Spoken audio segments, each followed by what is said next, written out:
Day 2 of the girls' state basketball tournament has now come to an end. Schools in Class B got their time to shine at Pinnacle Bank Arena. Winners now one step closer to a state title. Getting things started with one of the final games of the day, Beatrice versus Sydney, first quarter. Peyton Stratberger scores on a couple of drives as the Red Raiders jump out to an early 8-point lead.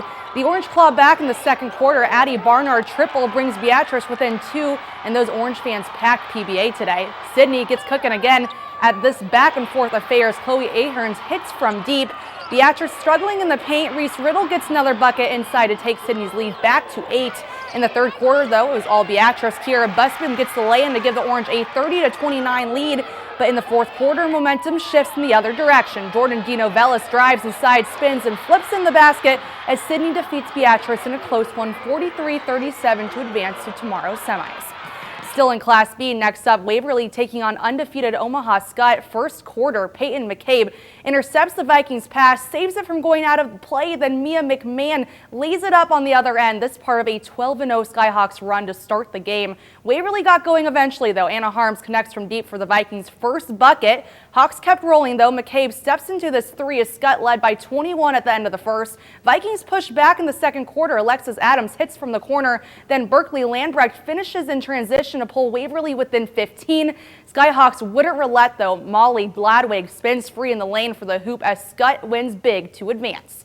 Next up, 20-win York facing Scottsbluff. After a mostly close first half, Duke's trailing by 3 until Kirsten Portwine gets open on the left side. She knocks down a 3 to tie things up at 14, heading into halftime, one of her 5 3-pointers of the day. Second half was all York. Lainey Portwine gives the Dukes some momentum. The Portwine sisters combined for 24 points today. And then in the fourth quarter, Dukes in control, up 31-22. Chloe Koch drives to the basket to add it. Dukes win 38-26 to advance to the semis tomorrow. Two's tough. We know what we're facing, but you know what, guys? We can shoot it like anybody. If we can get some shots going and get hot, we'll play. We'll battle. That's for sure. These girls, they battle. They're 5'8", maybe, and they just leave it on the floor every time. So. Staying in Class B, North looking to upset the two-time defending champs Elkhorn North. First quarter, Titans down 7-6 before Sage Burbach gets the rebound off the miss for the putback. Titans lead by 1 after 1. Second quarter, Wolves' McKenna Murphy driving the paint for 2 as Elkhorn North reclaims the lead 16-13. Right before half, Britt Prince drains a triple at the buzzer. Elkhorn North heads into the break, leading 25-16. It would be all Wolves the rest of the way. Prince grabs the rebound and dishes it to Grace Thompson for the lay-in. She then does the same to Sydney Sodden on the very next possession. The Wolves stay on the prowl en route to the semis.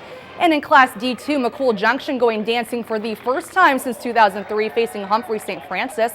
First quarter, Mustangs start hot. Brianne Stutzman hits a 3 to pull ahead 9-2. McCool Junction takes that lead in the second quarter. McKenna Yates drives to the hoop and hits the fadeaway to increase the Mustangs' lead 28-25. But St. Francis begins to chip away. Isabel Perister gets the second chance layup to tie the game at 32, heading into halftime. Out of the break, pressure on. Flyers up 45-41. Hannah Baumgart floats in the jumper to extend their lead. Flyers in full control now. Baumgart here again, this time a triple as St. Francis leads 56-48. This one stayed close, but the Flyers fly away with the win over the Mustangs.